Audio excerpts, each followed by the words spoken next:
نحمدہ و نصلی و نسلم علی رسولہ الکریم اما بعد فاعوذ باللہ من الشیطان الرجیم بسم اللہ الرحمن الرحیم الصلاۃ والسلام علیک یا سیدی یا رسول اللہ وعلی آلک و صحبک یا سیدی یا حبیب اللہ۔ سامعین قدر حضرات، آج جس مسئلے کے بارے میں ہم وضاحت کریں گے وہ مسئلہ یہ ہے کہ میت کا فقط سر ہو، میت کا فقط سر نہ ہو جبکہ پورا جسم موجود ہو تو نماز جنازہ ہوگی یا نہیں۔ مسئلے کی نوعیت دوبارہ سمجھ لیں کہ میت کا فقط سر نہ ہو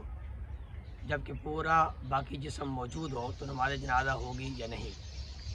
تو مذکورہ میت کی نماز جنازہ پڑھی جائے گی، کیونکہ مذکورہ صورت میں میت کے سر کے علاوہ باقی حصہ موجود ہے، اور جب میت کے جسم کا اکثر حصہ موجود ہو،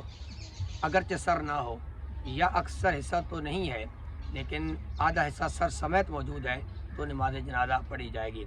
البتہ اگر آدھے حصے کے ساتھ سر نہیں ہے یا آدھے حصے سے بھی کم جسم ہے تو اسے بغیر غسل دیے، بغیر نماز جنازہ پڑھے دفن کر دیا جائے گا۔ اسی طرح مجمع الانہار کے اندر موجود ہے ولا یصلی علی عضو، اگر ایک جسم کو عضو کاٹ دیا جاتا ہے، کان ہے، ہاتھ ہے، پاؤں ہے، تو اس پر نماز جنازہ نہیں پڑھی جائے گی بلکہ کیا ہے، اس کو دفن کر دیا جائے گا۔ اللہ تبارک و تعالی حق سمجھنے بیان کرنے کی توفیق عطا فرمائے۔